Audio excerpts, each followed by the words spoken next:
Hola, ¿qué tal? Muy buenas a todos. Eh, Bienvenidos a esta conferencia sobre lecciones aprendidas tras 5 años trabajando en el sector de la analítica avanzada y la ciencia de datos. En primer lugar, me presento.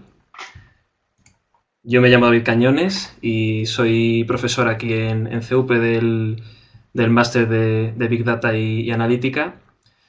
Y bueno, por contaros un poco acerca de lo que he venido haciendo hasta ahora, eh, soy data lead en una empresa que se llama Whitebox Machine Learning y antes de eso pues estuve en empresas que principalmente se dedicaban a hacer analítica al fin y al cabo, como por ejemplo en Praxis Bidoo, del que hay algún otro compañero también profesor de aquí del máster, que hace poco pues la compró Accenture. También estuve en Kernel, que ahora forma parte de Boston Consulting. Y bueno, al final, como suelo decir yo, cuando empecé a dedicarme al data science, a la analítica, todavía no estaba de moda. Era algo que estaba, en ese momento estaba empezando, pero no estaba tan de moda como ahora en ese momento. Vale.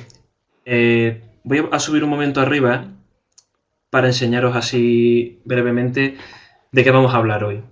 Vale, en primer lugar, lo que voy a transmitiros hoy es mi visión, digamos, personal, o sea, mi opinión de todo lo que he visto en estos 5 años. ¿Vale?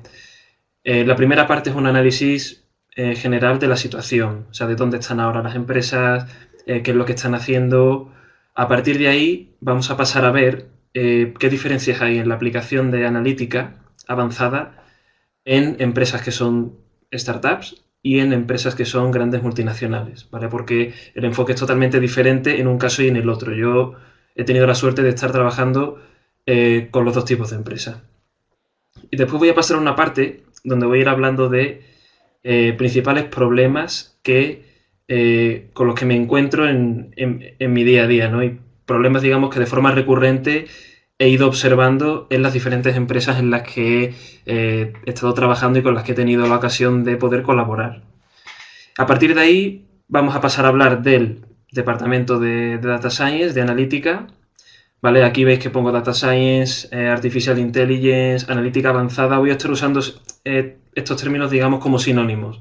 ¿Vale? Si os ponéis un poco puristas, no son exactamente lo mismo, ¿vale? Pero al final, digamos que unos son subconjuntos de otros, pero para que todos nos entendamos, los voy a usar de forma indistinta. A veces me vais a escuchar decir inteligencia artificial, analítica avanzada, data science. Vamos a ver ahora un poquito más adelante qué diferencias puede haber entre un término y otro, principalmente contraponiéndolo a la analítica tradicional, ¿vale? Que es algo con lo que muchos que estáis aquí seguramente estáis muy familiarizados, ¿vale? Me gustaría que pusierais por el chat, que os presentarais cada uno. Veo que estamos en torno a 7 personas o así. Sé que son fechas jodidas, ¿no? Para estar en una conferencia online al final a esta hora, ¿no? Pero bueno.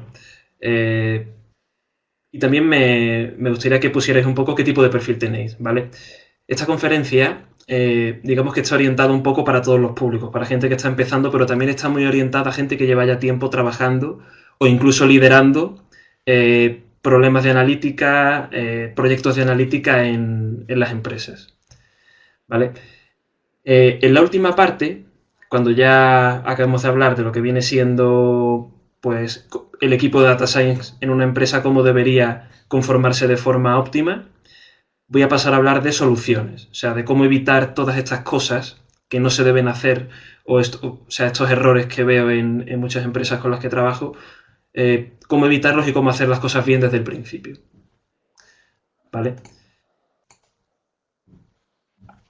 Voy a empezar analizando la situación actual con una frase, un dato de un informe que me leí hace poco y me gustó mucho. Después, si queréis, os lo puedo compartir también.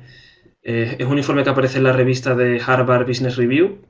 Y la verdad que me sorprendió porque coincide con mi visión de todo lo que se está haciendo en un porcentaje muy alto, ¿no? Y bueno, al final el informe decía que, y es algo que nadie duda hoy en día, ¿no? Del impacto que está teniendo ya hoy en día la inteligencia artificial, la analítica avanzada y decía que en la próxima década pues añadirá como 13 trillones de movimiento de capital en el sector, ¿vale? O sea, es algo que no es nada nuevo. O sea, todos sabemos que ahora mismo muchas empresas están adoptando, intentando adoptar soluciones de inteligencia artificial, soluciones de data science.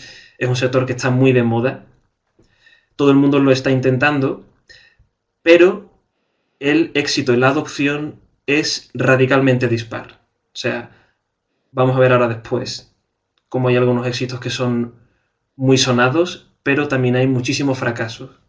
De hecho, yo, en la experiencia mía personal, y hablando con gente de muchas empresas y tal, la mayoría de proyectos hoy en día, o sea, tampoco os quiero transmitir una visión pesimista, ¿no? Pero, o sea, siendo realista, hoy en día hay una gran cantidad de proyectos, diría que la mayoría que quedan en saco roto, o sea, caen en saco roto, después de una importante inversión, principalmente pues en infraestructura, para hacer pues computación, en capital humano, y por primera vez en mucho tiempo empieza a haber empresas que están quemadas, ¿no? Son empresas que quizá, pues hace poco me he encontrado con uno de los clientes con los que trabajo ahora, me decían, joder, llevo un par de años intentando hacer una movida que querían hacer ellos, un proyecto de data science, y la verdad es que llevo ya perdido más de 1 millón de euros entre personal, infraestructura, tal, y yo la verdad que, o sea, no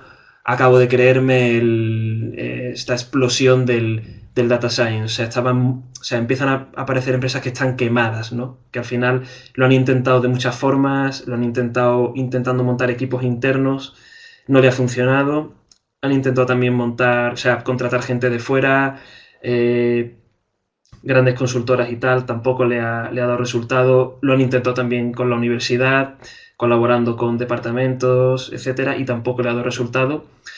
Y es un patrón que se empieza a repetir muchísimo, ¿no? O sea, todo el mundo quiere ser hoy en día data driven, pero la realidad es que hay muy pocas empresas que realmente lo estén consiguiendo. Y aquí otro dato del mismo informe que me gustaría compartiros. O sea, según este informe, que era de McKinsey, solamente el 8% de las empresas están haciéndolo realmente bien, o sea, están invirtiendo realmente los recursos donde hace falta, ¿vale? Los principales errores son, o sea, se enmarcan, digamos, en tres categorías, o yo los he dividido como en tres categorías. El primero es el talento, o sea, cuesta mucho, y eso es un hecho hoy en día, encontrar gente que sepa de esto y que sea capaz realmente de sacar adelante un proyecto de inteligencia artificial. Después está la parte tecnológica, que ha venido tradicionalmente siendo el principal reto, pero hoy en día ya, con la capacidad de pues, alquilar computación en la nube y tal, la verdad que se ha pasado, digamos, a un segundo plano, pero sigue estando ahí con las complejidades que tiene de alguna forma asociada. Y hay otro reto no menos importante, que es la cultura de la empresa. O sea, cuesta en una empresa en la que se vienen haciendo las cosas de una determinada forma durante mucho tiempo y donde las decisiones no se toman en base a lo que dice un algoritmo o el output que sale de un proyecto de tal tipo, sino se toman en base a la experiencia pues, de managers, de gente que lleva muchos años trabajando en la empresa, cuesta cambiar el chip. O sea, cuesta al final comenzar a hacer las cosas de forma rigurosa y a tomar decisiones basadas en los datos. ¿Vale? Este ahora mismo es el principal problema que veo yo. Y bueno, por otro lado, hablando de éxitos y de algunos fracasos también, o sea, los éxitos los conoce todo el mundo. O sea, hoy en día es imposible, incluso para el propio Amazon y Netflix, estimar, o sea, ellos tienen algunas estimaciones que hablan de en torno al 20 y el 40%, pero no se sabe a ciencia cierta qué parte del beneficio de Amazon y Netflix viene del excelente sistema de recomendación que tienen. O sea, supongo que a muchos pues os habrá pasado, ¿no? De estar viendo Netflix, una serie o cualquier cosa y de pronto miras el reloj y han pasado 3 horas y estás viendo otra cosa totalmente diferente y que igual encima es muy mala, o sea, una serie malísima, una peli malísima y dices, joder, por qué estoy aquí sentado viendo esto, ¿no? O sea, al final el motivo es el sistema de recomendación que tiene por detrás, que no es más que un algoritmo que en base a tu patrón pues búsqueda de pelis, de series, el tiempo que estás viendo cada una. O sea, ellos se guardan, si empiezas a ver una peli y la paras a los 5 minutos y tal, te recomiendan nuevas películas y nuevas series. Y funciona muy, muy bien. En el caso de Amazon pasa algo similar. O sea, ¿quién no se ha comprado un móvil en Amazon y al final acaba comprando el móvil, la carcasa, el cargador, porque no venía incluido, y una funda de no sé qué? O sea, al final el sistema de recomendación que tienen de productos relacionados en función del patrón de búsqueda y del comportamiento del usuario es muy, muy bueno. ¿Vale? También está el caso de Google, que utiliza pues inteligencia artificial para un montón de cosas, entre ellas pues para posicionar los anuncios que tiene con AdWords. Después también hay otros éxitos que no son tan brutales, digamos, tan conocidos, pero bueno, hay muchas entidades financieras que están aplicando de forma exitosa inteligencia artificial a la hora de predecir transacciones fraudulentas. Estos son proyectos reales, o sea, esta segunda parte de la diapositiva son proyectos en los que yo he estado trabajando personalmente, ¿vale? Y son proyectos que han salido muy bien. Proyectos para predecir la potencia que generan centrales de energía renovable en función de la meteorología de la zona. Proyectos también para predecir la fuga de clientes. O sea, este es un clásico en empresas de telecomunicaciones, se llama el clásico modelo de Char, ¿no? Modelo de upsell, cross-sell, también modelos para automatizar procesos de gestión documental y de back office. Ahí fue donde empecé yo mi carrera profesional. O sea, empecé en una empresa de servicios que hacían gestión documental y era una cantidad muy grande de personas, principalmente trabajadores administrativos, cuyo objetivo era pues, procesar, por ejemplo, facturas, leer, por ejemplo, quejas de clientes en un market online y clasificarlas, por ejemplo. Entonces recuerdo que mi primer proyecto como Data Scientist, que coincidió además prácticamente con el inicio de mi carrera profesional, pues fue hacer un modelo de procesamiento de lenguaje natural que automáticamente clasificara pues esas quejas de usuarios y que se gestionaran de forma automática, que no tuviera que hacer o sea, que no tuviera que haber una persona detrás leyendo lo que ponían, porque al final tenían 20 categorías y digamos que toda queja iba a una categoría o acababa en otra diferente, ¿vale? Pero como digo, junto a los éxitos hay un montón, una cantidad brutal de fracasos, que son los que al final no se ven. Y es lo que a nosotros nos transmiten pues, muchas empresas con las que hablamos. ¿Vale? Yo la empresa en la que trabajo ahora es una empresa que monté con un socio pues después de mi última etapa en Praxis. Y recuerdo que nosotros lo que hacemos es ayudamos a empresas que están intentando adoptar inteligencia artificial. Entonces, lo que en su día nos motivó a iniciar, digamos, esta aventura y empezar a hacerlo fue observar eso. O sea, observar que había muchas empresas que se estaban quedando, digamos, en el camino por una serie de errores que veíamos. O sea, nosotros al menos después de 5 años los veíamos muy claros en las empresas. ¿Vale? Cuando digo nosotros me refiero a mí y a mi socio. En esta diapositiva básicamente lo que quería mostraros, a mí me gusta mucho porque es una matriz en la que pues, aparece eh, diferentes tipos de sectores, telecomunicaciones, tecnología, etcétera, y en las columnas aparecen pues, diferentes campos de la empresa donde están aplicando algoritmos de machine learning y analítica avanzada. ¿Vale? Entonces aquí si queréis sacar ideas pues para, por ejemplo, aplicar en vuestra empresa y queréis ver lo que está todo el mundo haciendo en vuestro sector, podéis coger esta matriz y empezar un poco a ver qué es lo que está haciendo la gente. ¿Vale? Por ejemplo, en la industria de la automoción, pues se está aplicando Machine Learning principalmente en la fabricación. ¿Vale? En el caso de las empresas de telecomunicaciones, pues en operaciones, en marketing, a la hora de la atención al cliente, etcétera. ¿Vale? Una empresa de retail, pues principalmente lo aplican al marketing, lo aplican a la cadena de suministro, etcétera. ¿Vale? Digamos que es una matriz de la situación, o sea, de qué es lo que se está haciendo ahora, dónde están las empresas de diferentes sectores aplicando analítica avanzada. ¿Vale?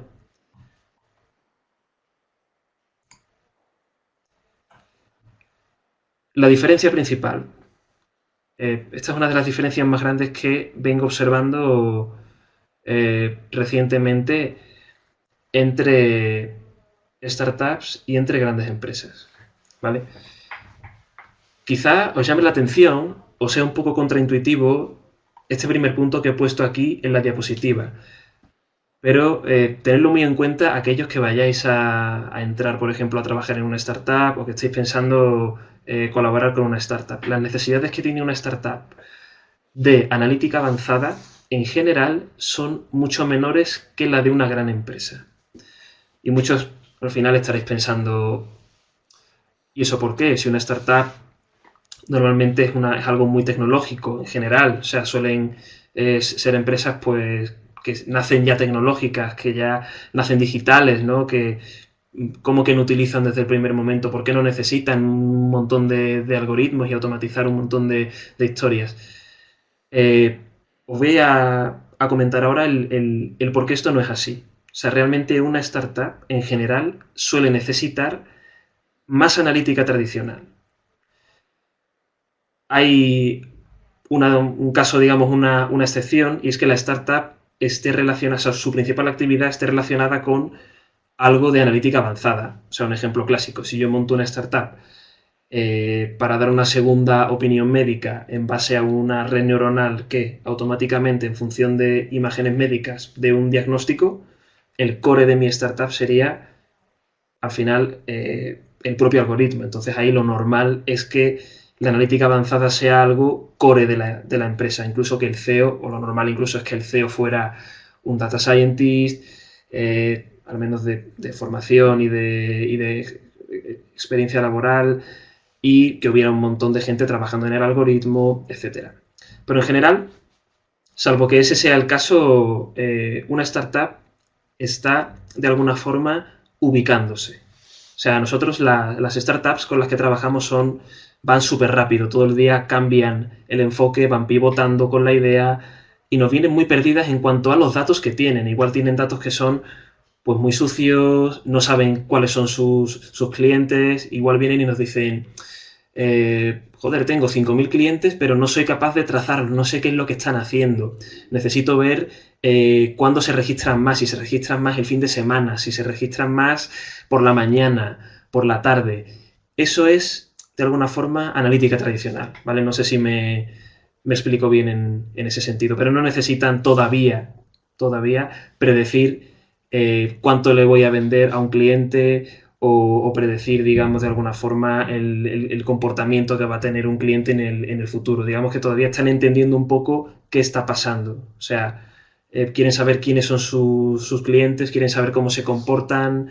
Están, digamos, en general muy perdidos en cuanto a los datos y lo que quieren es ubicarse. Y ese ubicarse, digamos que lo hacen más apoyándose en la analítica tradicional que en la analítica avanzada, ¿vale? Por otro lado, cuando una startup ya, digamos, madura, ¿vale? Ya se convierte en un Skylabs, que se le llama ahora, y empieza a tener un proceso de negocio rentable que funciona, como puede ser el caso de una gran empresa, ¿no? Una gran empresa al final es una empresa que ya no, o sea, no es una startup, tiene un modelo de negocio que funciona y que es lo que ha hecho que sea grande. O sea, de una gran empresa vive mucha gente y tiene pues una cadena de valor rentable y que funciona. Ahí sí que tiene más sentido o sí que tiene más necesidad de hacer cosas diferentes a la analítica tradicional. O sea, aplican analítica tradicional, pero ya se plantean cosas como cómo puedo mejorar mi atención al cliente. Puedo de alguna forma clasificar mejor las quejas que me dejan, por ejemplo, en la web.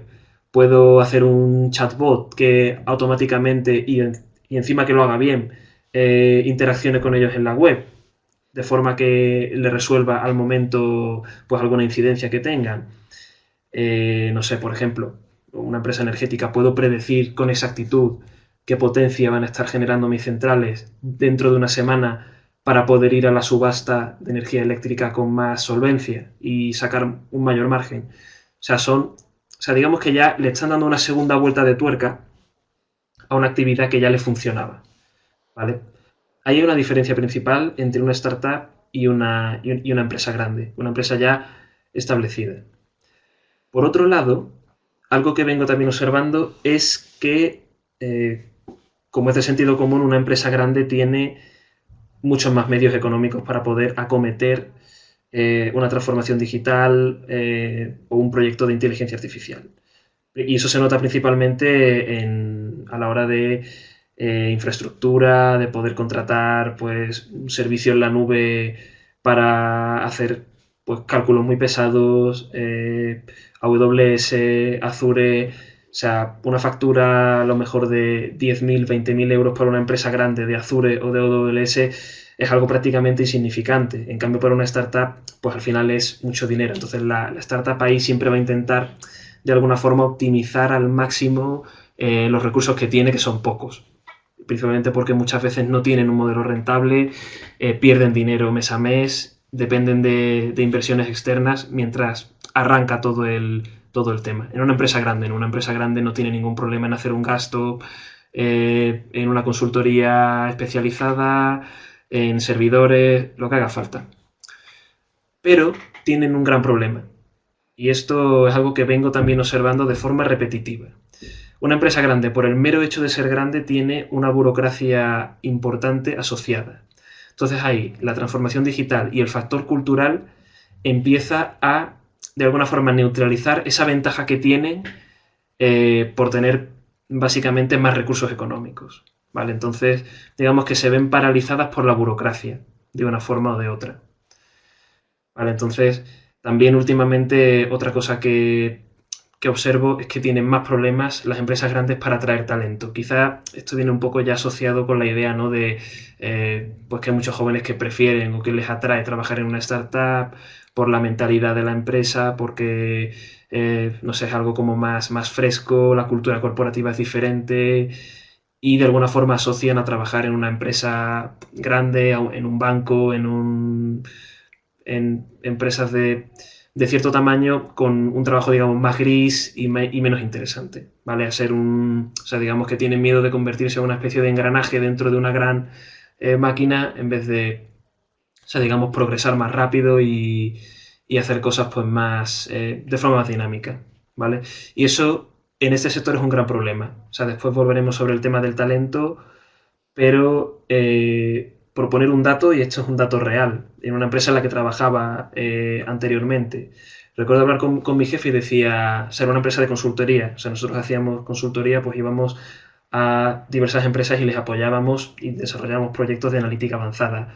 Y recuerdo que me decía mi jefe, de cada 10 proyectos que nos llegan, tenemos que rechazar 7 porque no tenemos gente suficiente y no encontramos gente suficiente prácticamente independientemente del sueldo que le paguemos para poder hacer todos los proyectos que hay.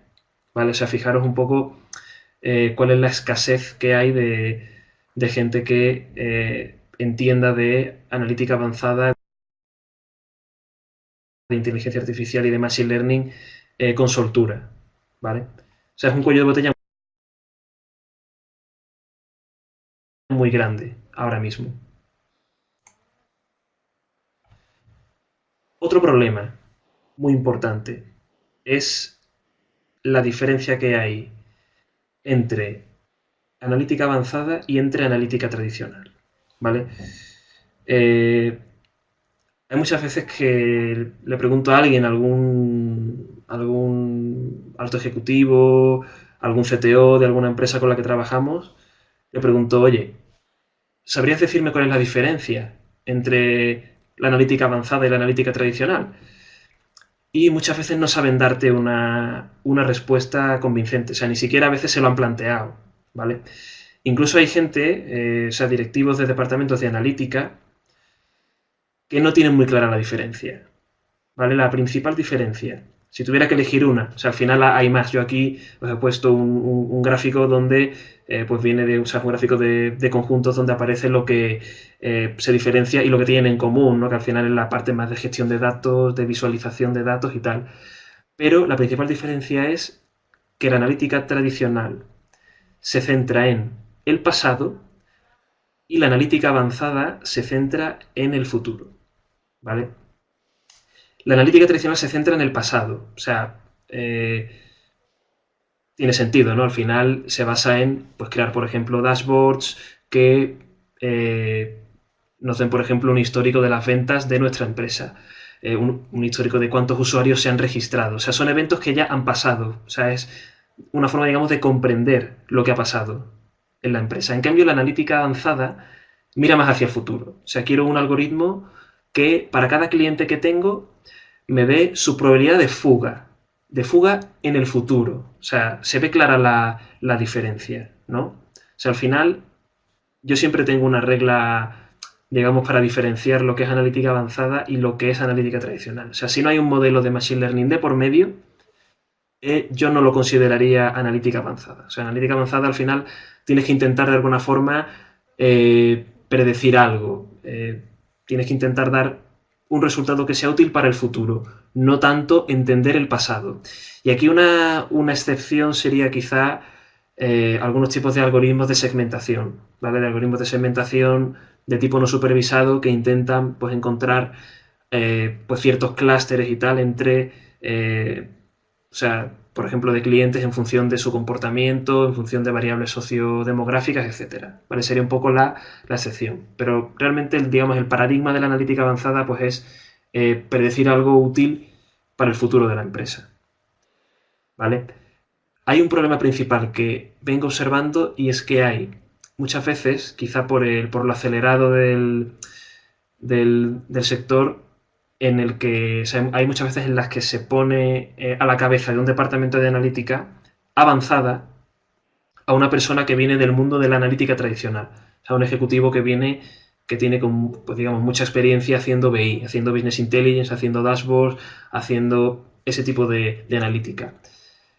Entonces, sin la formación adecuada, hay una alta probabilidad de que esta persona no sea capaz de alguna forma de entender el nuevo enfoque, entender bien la tecnología, entender bien la metodología de trabajo de la analítica avanzada. Y aquí hay una diferencia también principal con la analítica, tanto con la analítica tradicional como con el desarrollo de software en general, ¿vale? O sea, la analítica avanzada está muy relacionada con el desarrollo de aplicaciones, ¿no? Al final tenemos que programar un modelo, hay que desplegarlo en producción, en un servidor y tiene una parte de experimentación muy importante. Y esto es lo que provoca que no se puedan acometer los proyectos de analítica avanzada de la misma forma en la que se acometería, por ejemplo, el desarrollo de una aplicación web. Y me explico aquí un poco más en detalle porque tiene un poco de miga este concepto, ¿vale? Os voy a poner un ejemplo que seguramente todos vais a entender muy bien. Todos conocéis la metodología Agile, ¿no? O sea, poner por ahí por el chat si alguien no lo conoce o que sí lo conocéis. Al final, pues se basa en iterar de forma pues al final ágil, ¿no? Entre un equipo de desarrollo y un product owner y el cliente, pues por ejemplo, para crear una aplicación web que satisfaga a todo el mundo, que tenga unas características determinadas, ¿no? Hay muchas veces que se intenta aplicar la metodología Agile o una metodología de desarrollo ágil a el desarrollo de un modelo de Machine Learning, de una aplicación de analítica avanzada. Hay que tener en cuenta que la actividad de la analítica avanzada, por definición, tiene una parte de experimentación. Y esta experimentación no es algo, digamos, determinista. O sea, añadir un botón a una web es algo determinista. Se puede estimar bien cuánto vas a tardar. O sea, si conoces bien la web, eres el desarrollador que ha hecho la web, pues puedes decir, vale, en añadir esta nueva funcionalidad voy a tardar 3 días, porque ya tengo el código en la cabeza, sé dónde tengo que añadirlo, tal. En el caso del desarrollo de un modelo de Machine Learning, esa parte que tiene experimental de probar diferentes cosas a priori, puedes tener cierta intuición de qué va a funcionar y qué no, pero hay muchas veces que empiezas a hacer un modelo, igual te pones un deadline, digamos, mental de un par de semanas para tenerlo. Y resulta que la primera semana nada de lo que pruebas funciona. O sea, pruebas diferentes algoritmos, diferentes enfoques, pruebas a hacer diferentes features, diferentes características de cada observación que de alguna forma quieres usar para entrenar ese modelo. Y pasa una semana y no has conseguido absolutamente nada. Empieza la siguiente semana. Igual los primeros 3 días empiezas a conseguir algo que empieza a funcionar. Y resulta que el último día das con el algoritmo, digamos, perfecto y de pronto lo consigues, ¿vale? Tiene una parte de experimentación que no es determinista. Entonces, el enfocar los proyectos de este tipo de forma determinista o intentando aplicar tal cual, sin ningún tipo de modificación, la metodología Agile es, digamos, una característica común de proyectos que yo he visto fallar en mi carrera profesional, ¿vale? O de empresas que he visto que no han conseguido aplicarlo con éxito. Otro caso típico, digamos, me encanta esta viñeta, la he puesto aquí porque creo que todo el mundo que se dedica a este sector debería de alguna forma empaparse un poco de esto, ¿no? Hay un enfoque que es el enfoque que yo pienso que no se debería aplicar, ¿vale? Que es el enfoque que parte de los datos que hay disponibles en ese momento en la empresa en lugar de partir del problema o del proceso que queremos mejorar, ¿no? O sea, al final, utilizando analítica avanzada siempre o queremos mejorar algún proceso en la empresa o queremos resolver algún problema que tenemos, ¿no? O sea, se lanzan pues, casos de uso, pruebas de concepto y tal, sin tener un objetivo claro. Digamos que el proceso sería el siguiente, ¿vale? Y esto, o sea, no doy obviamente nombres de empresas reales y tal, pero todos son casos reales que yo he visto, ¿eh?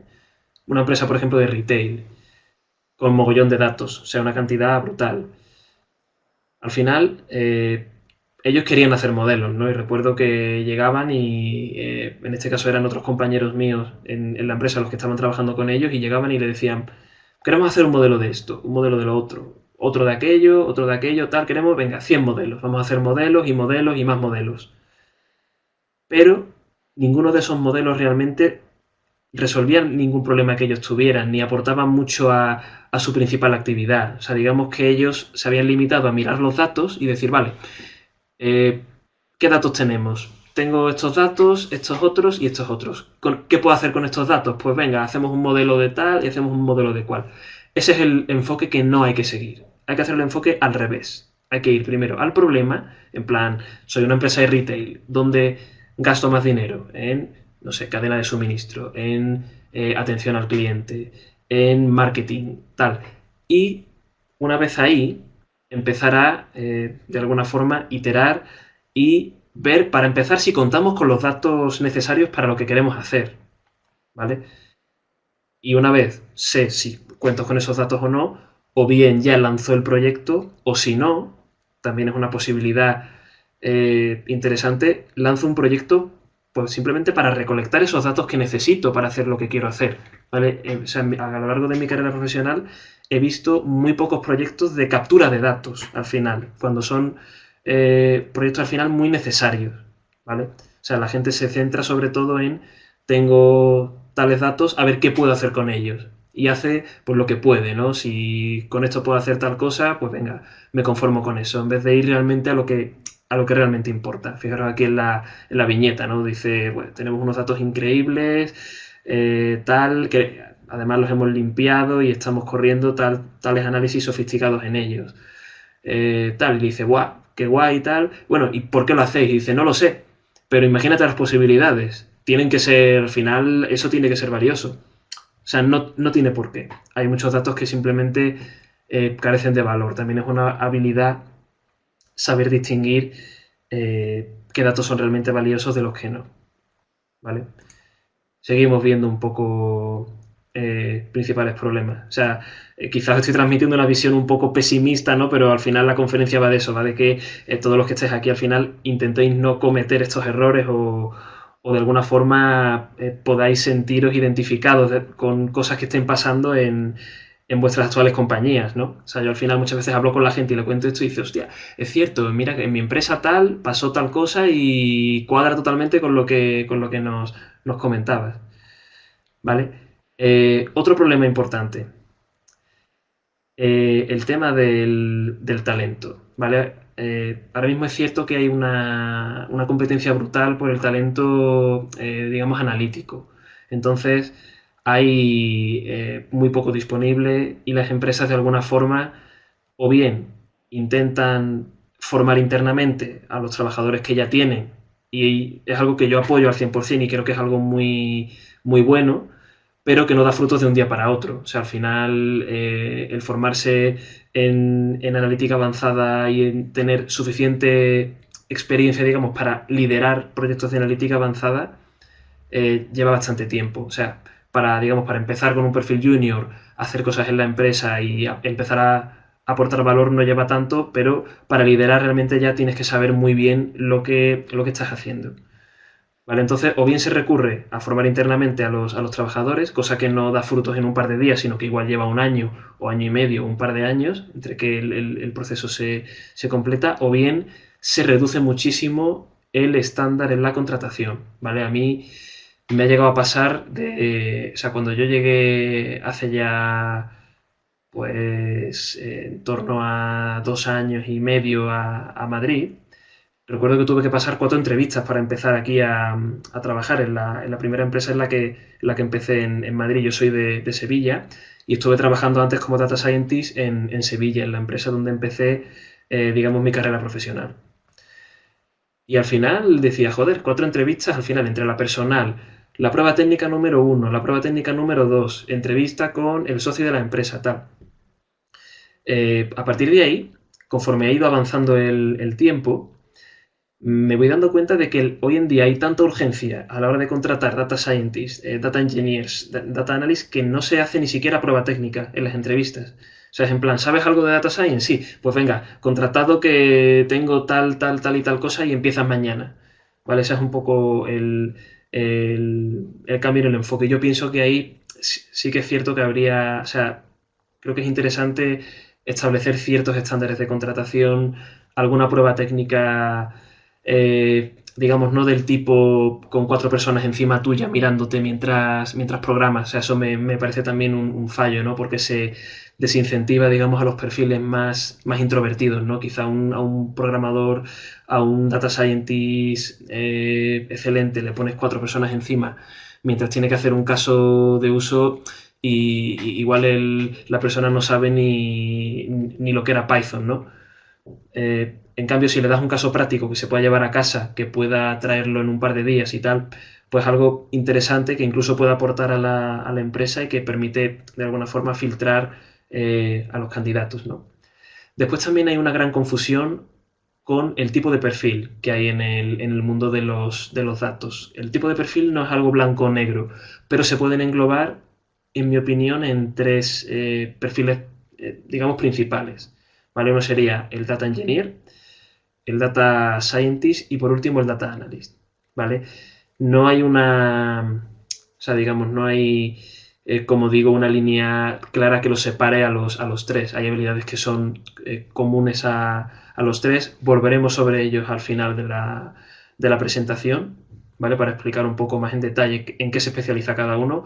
Pero otro problema que veo en las empresas, principalmente en los departamentos de recursos humanos y tal, es que no se tiene claro qué es lo que hace cada uno y no se tiene claro a la hora de poner una oferta de empleo a qué tipo de perfil va dirigida. Igual encuentras ofertas que van teóricamente dirigidas a un data scientist y realmente lo que requieren es un data engineer o un data analyst. Entonces al final eso puede provocar que la persona que entre se esperara otra cosa que no es lo que se encuentra, se desincentiva, igual está 6 7 meses y después se va dejando un agujero, digamos, analítico en la empresa. ¿Vale? Ese es un problema sobre el que volveremos ahora en un rato. Y después se recurre muchas veces a perfiles académicos que vienen del mundo universitario, pero digamos que se arrancan directamente de la universidad sin ninguna experiencia previa en la empresa privada y se enchufan a un proyecto en la empresa privada. También esto es algo que ha pasado muchísimo en los últimos 2 años. Y también he visto ahí un patrón de fracaso muchas veces en proyectos, porque la forma de trabajar en la universidad al final y el enfoque académico es muy diferente al que hay en una empresa privada y claro, al final pues provocaba ciertas fricciones que hacían que los equipos no funcionaran bien. ¿Vale? Otro, otro patrón recurrente, digamos, en el fracaso de este tipo de proyectos. Vale, preguntan por aquí por el chat si se compartirá el material. Y sí, o sea, el material lo compartiremos. No sé si se puede compartir directamente por aquí, por esta plataforma, pero bueno, si no, ahora se lo comento a Almudena y vemos cómo lo podemos disponibilizar para que lo tengáis todos. ¿Vale? Otro problema principal. Al final, el hacer una aplicación de analítica avanzada tiene, digamos, dos partes, hablando un poco muy en general. La primera es hacer un algoritmo, entrenar un modelo de Machine Learning, y la segunda es ponerlo en producción. ¿Vale? Hay una cantidad de empresas muy grande que se queda solamente en la primera parte.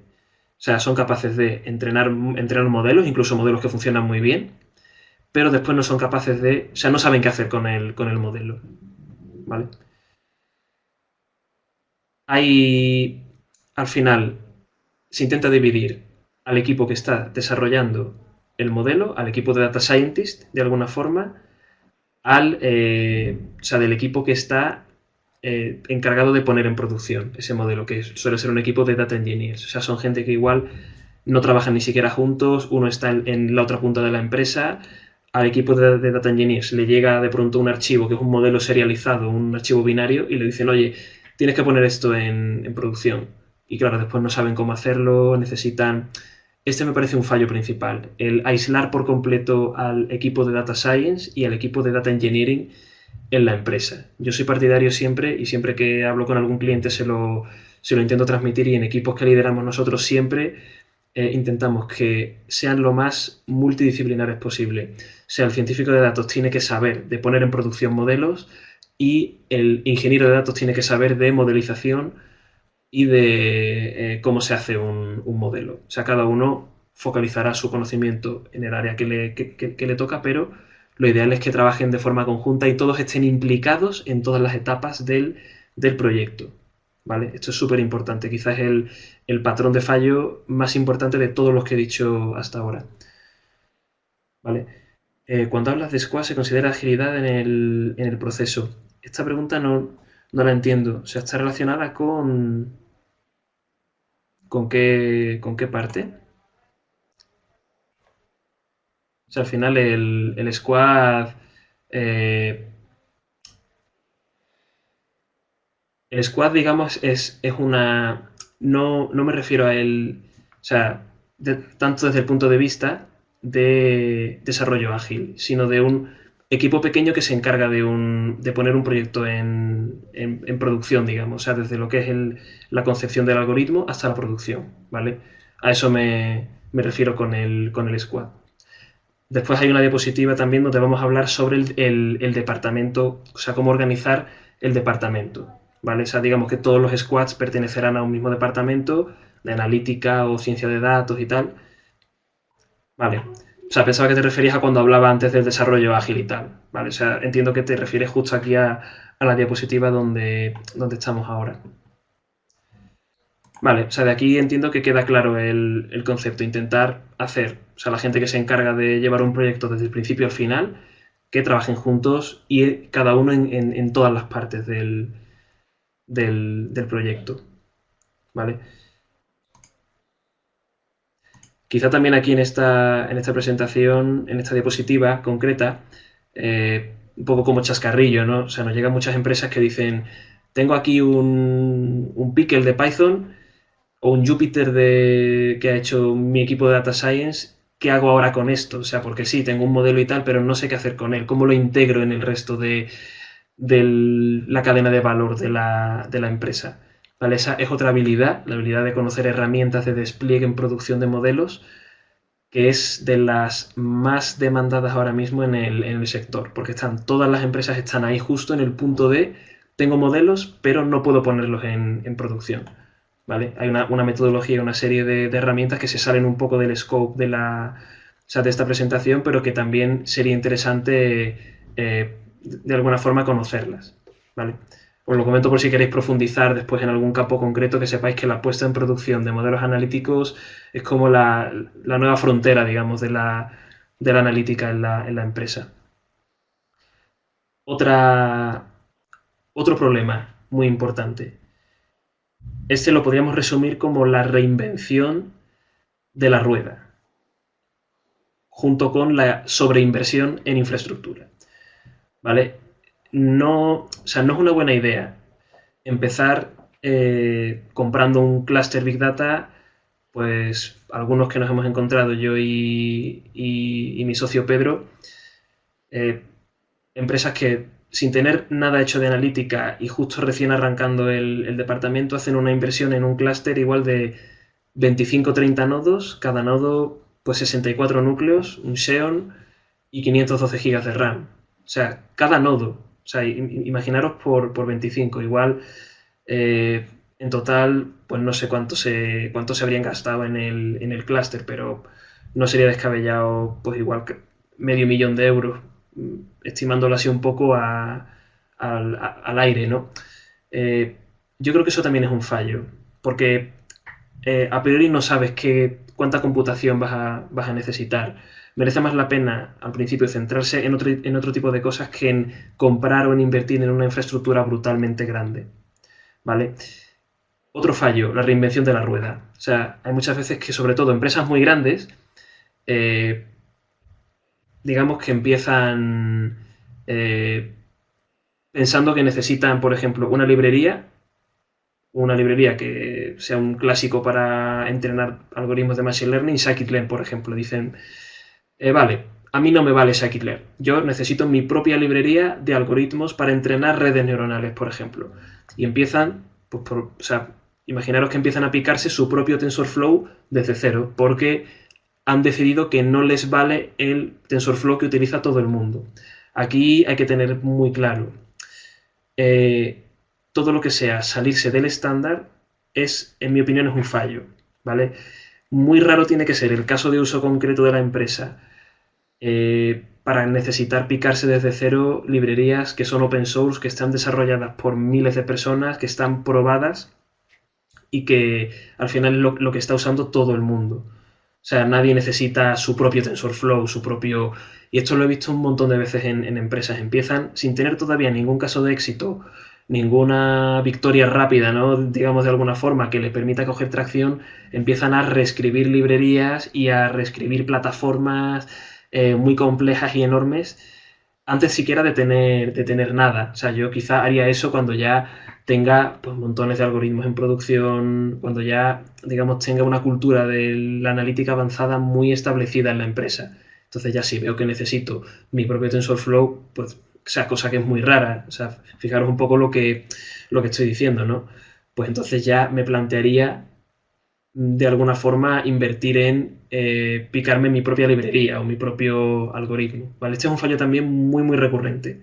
O sea, empresas desarrollando grandes plataformas sin tener todavía nada, comprando infraestructura enorme, montando data lakes también muy grandes, pasando aquí a la segunda parte de la diapositiva anterior, un poco sin mucho foco. ¿Vale? Eh, Otro caso claro, que os voy a poner con un ejemplo. Recuerdo o sea, un cliente, ¿no? Que hablé con ellos hace ya mucho tiempo y justo en ese momento estaban empezando a montar un data lake en la empresa, ¿no? Y yo le preguntaba, bueno, ¿y al final qué estáis haciendo? O sea, ¿estáis ingestando todos los datos que hay y tal? Y decían, sí, lo estamos ingestando todo, limpiando los datos, tal. Y digo, bueno, o sea, me parece que igual, joder, podéis ingestar la parte que realmente os aporte valor y en base ya a eso empezar a hacer algún modelo, poner algo ya en producción que aporte valor a la empresa, porque igual en ingestarlo todo y en limpiarlo todo vais a tardar un par de años. O sea, y efectivamente hablé con él hace cosa de una semana y era en plan, bueno, ¿qué tal? ¿Cómo vais en el departamento de analítica tal? Bueno, pues ahí estamos todavía acabando ya de montar el data lake, no sé qué. Es que era una movida, los datos venían súper sucios, llevamos limpiando los datos un año. Claro, otro fallo muy común, empezar a coger todos los datos, montar el data lake de todo lo que existe en la empresa sin priorizar qué datos son realmente útiles y qué datos no sirven para nada. ¿Vale? Ahí yo iría siempre con un enfoque ordenando por prioridad. O sea, ingestaría una parte que realmente aporte valor, haría proyectos con esa parte y ya posteriormente digamos, seguiría ingestando lo que realmente merezca la pena. ¿Vale?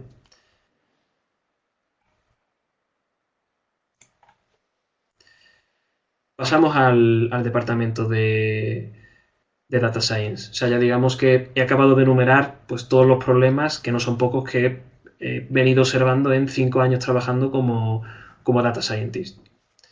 ¿Vale? Ahora vamos a pasar un poco a ver el departamento y cómo se debería, o en mi opinión, cómo se organiza un buen departamento de analítica o data science en la empresa, y posteriormente vamos a ver un poco también soluciones o una especie de guía de cómo empezar bien este viaje, ¿no? en el mundo de la analítica avanzada.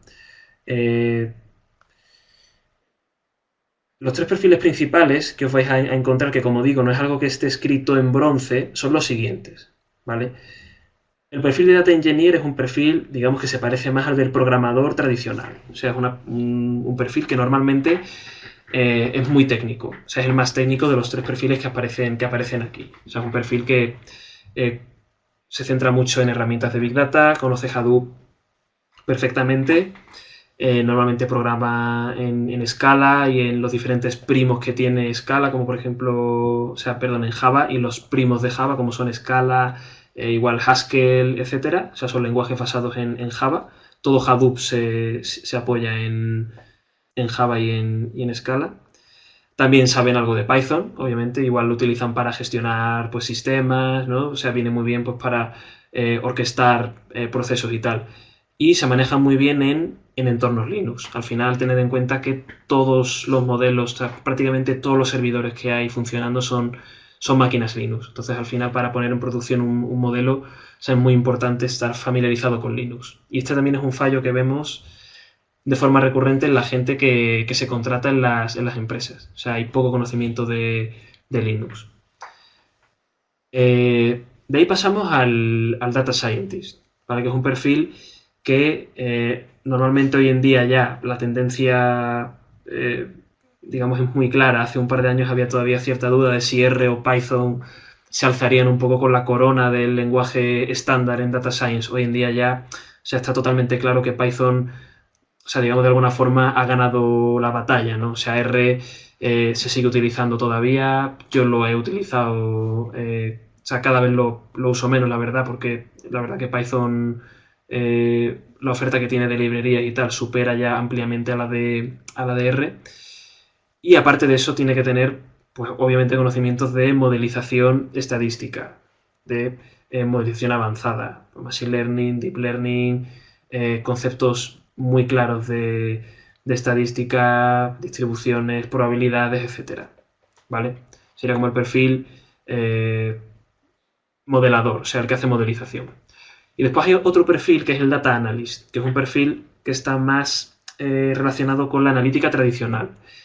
¿Vale? Ojo con la analítica tradicional. O sea, no en ningún momento estoy diciendo que sea peor que la analítica avanzada, ni menos necesaria que la analítica avanzada. O sea, es un tema muy serio y, o sea, es muy difícil hacer analítica tradicional bien y es muy difícil encontrar buenos data analysts, digamos. Estos son perfiles que eh, tienen un gran conocimiento de hacer dashboard, herramientas de reporting como puede ser Power BI, Tableau, saben muy bien SQL. En principio el Data Scientist también en general suele trabajar mucho con SQL, aunque últimamente ya tiende más a otro tipo de herramientas como Pandas, Spark, etcétera. ¿Vale? Pero creo que da, o sea, más o menos claros los diferentes perfiles. O sea, un perfil pues más cuyo objetivo es hacer pipelines de datos para mover datos de un sitio a otro, limpiarlos, etcétera. Un perfil para hacer modelos en base a esos datos y otro perfil pues para coger información y representarla y disponibilizarla a los diferentes stakeholders de la empresa, directivos, etcétera. Vale, teniendo en cuenta estos tres perfiles, ¿cómo los organizaría? Aquí he cogido este diagrama que, como comentaba, para los que habéis entrado tarde ya a la presentación, después también os paso, si queréis, el informe del que viene el diagrama. ¿Vale? Es un informe de McKinsey donde propone una una forma de organizar el departamento que a mí me parece muy, muy coherente, ¿vale? Y es algo que he visto ya implementado en algunas empresas y que suele funcionar muy bien. ¿Vale? Aquí la parte azul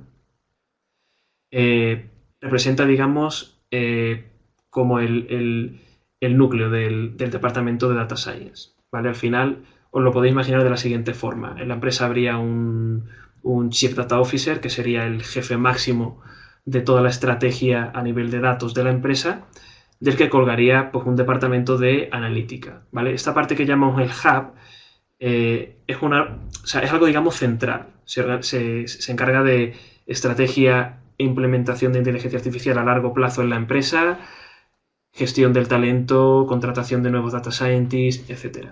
¿Vale? La parte roja, en cambio, representa a la unidad de negocio. Al final, imaginaros una empresa, por ejemplo, de retail, ¿no? Tendríamos el departamento de Data Science y después habría diferentes departamentos, ¿no? Habría un departamento de marketing que se encarga de pues, intentar posicionar las prendas, si es de ropa, por ejemplo, de la mejor forma posible, de poner anuncios online, de que la imagen de la marca sea pues, lo más atractiva posible, ¿vale? Ese sería uno de los circulitos rojos. Otro sería, pues, por ejemplo, el departamento de supply chain o de operaciones, por llamarlo de alguna forma. Vale, aquí el reto está en que hay una parte gris, que está justo aquí en el centro, que viene siendo un poco la parte en la que las tareas pueden caer de la parte azul, o sea, del propio departamento de analítica, o pueden caer en la parte roja. Hay que tomar una decisión aquí entre dos modelos. O sea, los data scientists son gente que, digamos, pertenece al departamento de analítica y van de alguna forma visitando al resto de departamentos, haciendo proyectos con ellos conjuntamente, o son gente interna de esos departamentos y trabajan siempre, digamos, ahí especializados en un departamento concreto, ¿vale? No hay un modelo en este caso mejor que otro. Yo la verdad que he visto casos de éxito de las dos formas. O sea, empresas en las que hay un departamento de Data Science y trabajan de forma conjunta con todos los departamentos. Y otras en las que el Data Scientist, digamos, pertenece a un departamento concreto y siempre trabaja con ese departamento concreto. ¿Vale? El Data Scientist o el Data Engineer de marketing, el de supply chain, etcétera. ¿Vale?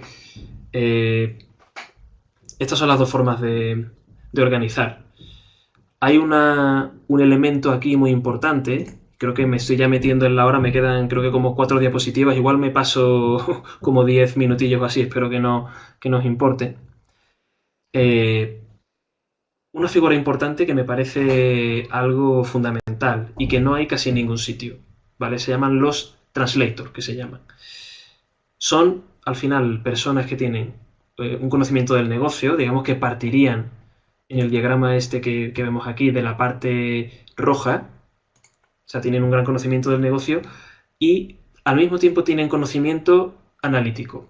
Quizá no un conocimiento profundo a nivel técnico, pero digamos que deben conocer lo que son los conceptos principales, etc. O sea, esta gente tiene que hacer como de puente. O sea, tienen que ser los que están todo el rato pensando, ideando casos de negocio, en plan, por llamarlo de alguna forma, pruebas de concepto. ¿Cómo puedo aplicar analítica avanzada en mi unidad de negocio? O sea, yo conozco el negocio, si estoy en la parte de marketing, pues sé que quiero, de alguna forma, saber, pues, por ejemplo, cuántos de mis clientes han venido por una particular campaña de marketing que he hecho y a los que no lo han hecho, pues de alguna forma predecir cualquier cosa para llegar a ellos con más facilidad, ¿vale? Entonces, tiene que ser alguien capaz de entender el problema de negocio y al mismo tiempo saber cómo aplicaría ahí analítica. No tiene ni siquiera que ser un perfil puramente técnico. En este caso, digamos que él haría como de puente entre un equipo técnico de data scientists, data engineers, etcétera,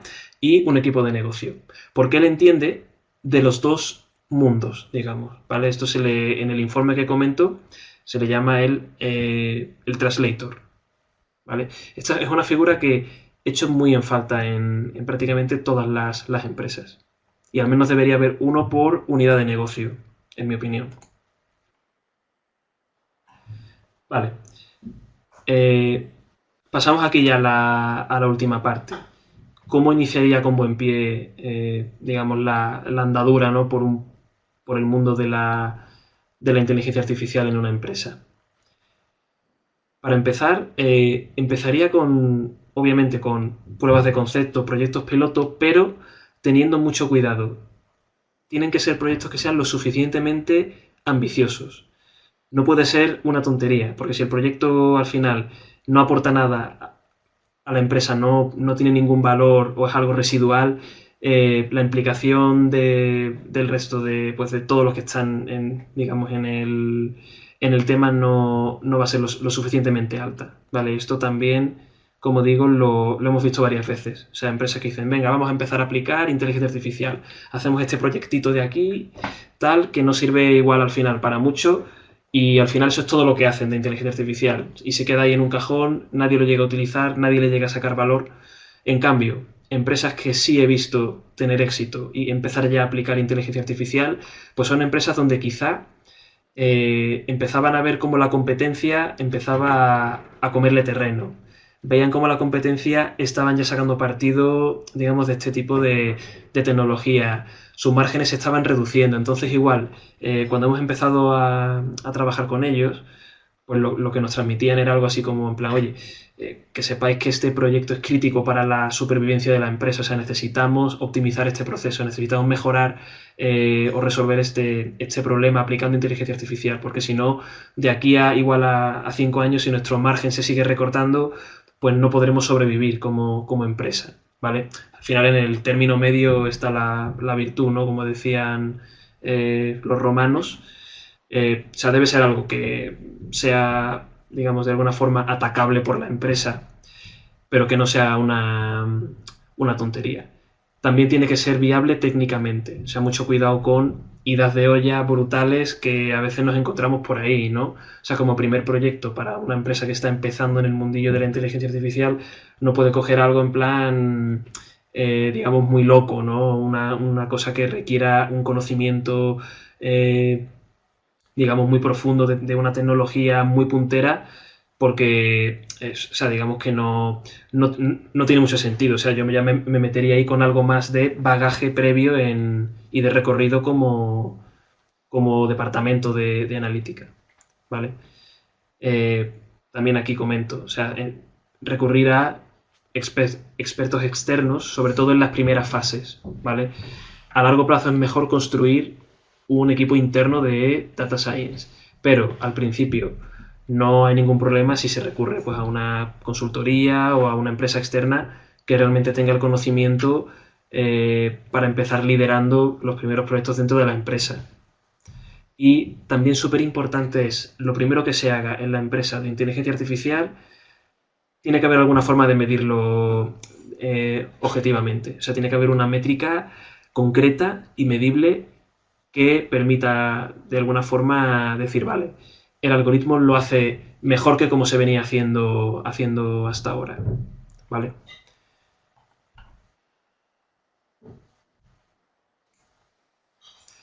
En cuanto al equipo, o sea, ¿cómo construiría el equipo? Para empezar, o sea, es súper importante. Y aquí hay una gran tentación de empezar a montar un equipo que sean todo perfiles junior, porque al final hay varios motivos, ¿no? Lo más barato es contratar a un perfil junior.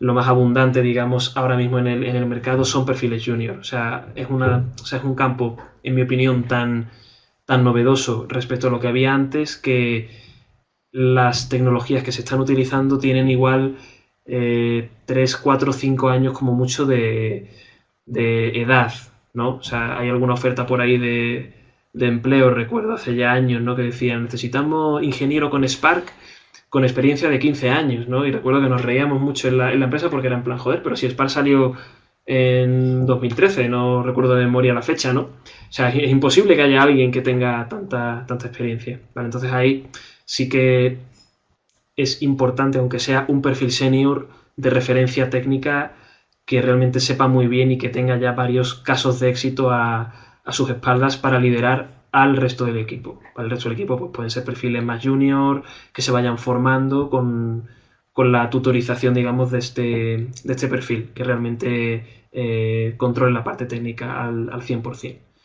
¿Vale? Después haría pues eso, algún tipo de prueba técnica de algún estándar, alguna prueba del tipo llevarse a casa y enviar, algo así que permita a la persona desarrollar de alguna forma su creatividad y que no se vea coaccionado por estar en una sala con 4 personas así encima de la pantalla mirando lo que programa. ¿Vale? Desarrollaría también una estrategia de retención del talento. ¿Vale? Esto es súper importante porque hoy en día reponer a un perfil de este tipo, incluso a un perfil junior, que sea medianamente bueno, lleva un tiempo. O sea, entre que se pone la oferta, se hacen las entrevistas, o sea, fijaros que de media una oferta de este tipo suele estar como el doble o el triple de tiempo arriba que una oferta de prácticamente hoy en día cualquier otro trabajo. Vale, entonces son perfiles que son difíciles de cubrir.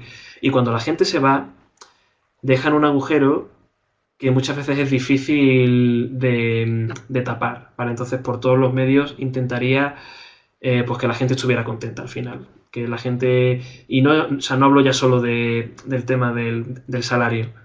O sea, que la gente se sienta, digamos, de alguna forma valorada, que sienten que crecen dentro de la empresa, que sienten que su trabajo, digamos, de alguna forma se alinea con lo que él esperaba hacer cuando entró. O sea, digamos, hay formas de gestionar esto. Esto ya cae un poco más dentro de la parte de recursos humanos, pero o sea, al menos que lo tengáis en cuenta, ¿no? Que la pérdida de un perfil analítico a veces hace mucho daño dentro de la empresa y la forma, digamos, de minimizarlo, la mejor forma es pues, evitar que ese perfil se vaya a la competencia. ¿Vale? Obviamente, aquí diseñaría una remuneración que fuera atractiva. Son proyectos que el impacto económico a medio y largo plazo en la empresa suele ser tan alto que no, o sea, no miraría tanto el dinero o las condiciones económicas a la hora de contratar a la gente. O sea, al final, digamos que hay un tema de oferta y demanda. Intentaría no escatimar, digamos, a la hora de contratar y de negociar. O sea, nosotros también hacemos eh, entrevistas a diferentes perfiles, tanto técnicas como asesoramos también a empresas en cuanto a bandas salariales y tal. Y bueno, al final casi lo más inteligente es ser al menos algo flexible en cuanto a la negociación. También, como he dicho antes, si es necesario durante las primeras etapas apoyarse en partners externos, la consultora externa, perfiles freelance, en fin, lo que fuera necesario. Y sobre todo también hay un concepto nuevo que se llama el CIO, el Chief of Artificial Intelligence Officer. Ahora hay chief de todo, ¿no? El Chief Data Officer, el Chief de todo. O sea, sale un perfil C de casi cualquier cosa. Al final es una persona que lidere el departamento, por resumirlo en una frase, que realmente tenga experiencia en analítica avanzada. Esto sí creo que es fundamental, encontrar una especie de jefe de departamento de analítica que sepa muy bien lo que hace. Y también no menos importante, la parte de formación. Y la formación tiene que ser para todos en la empresa, o sea, tanto para los perfiles más altos, o sea, en una empresa que de alguna forma quiere ser data driven, ahora todo el mundo quiere ser data driven, quieren aplicar inteligencia artificial, quieren hacer proyectos de machine learning, incluso el CEO tiene que saber un mínimo de analítica avanzada, aunque sea un curso, una charla de 4 horas, un workshop, algo de formación. O sea, obviamente, mientras más técnico es el perfil, pues más horas necesitará de formación. Pero incluso los niveles C de la empresa, digamos el CEO, el CTO, el CIO, todos tienen que recibir de alguna forma algún tipo de formación.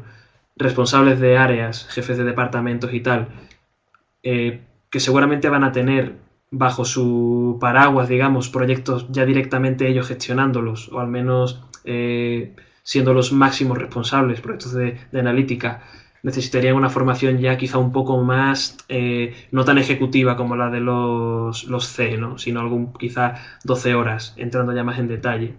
Y ya por último, pues gente que dentro de la propia compañía quiera reorientar su carrera hacia el mundo del data science, que es algo que yo, o sea, recomiendo muchísimo, el que la gente se forme, el que dentro de una propia compañía haya gente que quiera realmente meterse en el sector. Yo, si fuera un directivo, le daría prioridad máxima. O sea, contrataría, digamos, la gente externa que necesitara, expertos y tal, y a la gente interna que quieran reorientarse, seguramente, o sea, siendo hoy en día tan difícil encontrar perfiles, pues le pondría una alfombra roja. O sea, pagaría formación, le pagaría pues cursos para que se formaran.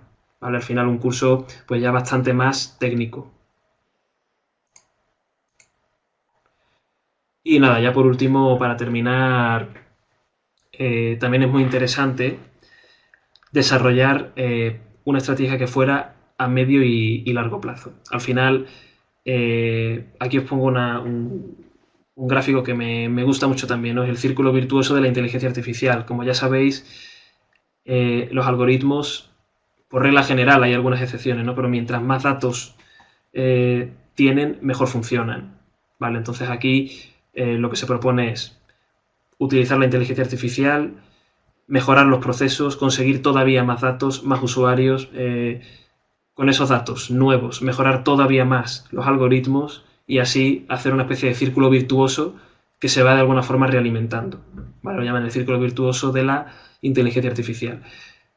Digamos que el uso de la inteligencia artificial siempre lo orientaría en una compañía a conseguir una ventaja competitiva, algo que fuera complicado copiar. O sea, actualmente es difícil copiar un buen algoritmo, un buen proceso potenciado con Machine Learning, es algo que no se copia de un día para otro y que realmente creo que da una ventaja competitiva a una empresa cuando realmente lo hacen bien. ¿Vale? Y por último, reorganizaría la compañía pues, para que se centren en aquellas tareas que no puede hacer la inteligencia artificial. O sea, no tiene sentido tener a una persona haciendo el trabajo que un algoritmo hace mejor. O sea, las personas tienen que estar en las tareas, digamos, más, llegando ya a un límite, más creativas, más abstractas, ¿no? Algo que no puede hacer un algoritmo. Y dejar, obviamente, a los algoritmos que hagan lo que realmente hacen muy bien. ¿Vale? Y acabo con el ejemplo con el que yo empecé trabajando en el sector. O sea, no tiene sentido tener a una persona leyendo un comentario de una web, o sea, era una empresa de venta online, ¿no? Y la gente pues escribía con incidencias que tenían con los pedidos. Escribían, por ejemplo, no me ha llegado el pedido me ha llegado roto, tal. No tiene sentido tener a una persona leyendo esos comentarios y un algoritmo es capaz de leerlos y clasificarlos de forma casi perfecta. O sea, mejor mover a esa persona pues a hacer algo que tenga más valor añadido. O sea, cosas que solamente pueden hacer las personas. Así que nada, aquí acabo la presentación y vamos a dejar pues, un poquito de tiempo, ya estamos como 15 minutos fuera de la hora, por si alguien quiere hacer alguna pregunta o lo que sea.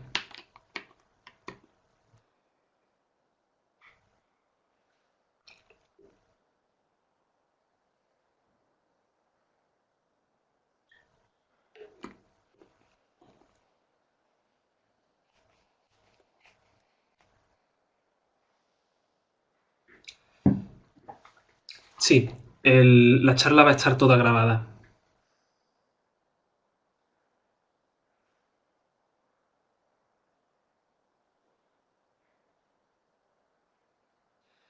Vale, pues si no hay preguntas, únicamente ya me queda agradeceros a todos el tiempo, ¿no? que habéis dedicado y nada, espero que os sirva y que podáis utilizar lo que he comentado aquí en esta charla pues, para poder extender la analítica avanzada, el machine learning y la inteligencia artificial por todas vuestras compañías y que os ayude, digamos, al éxito profesional. ¿Vale?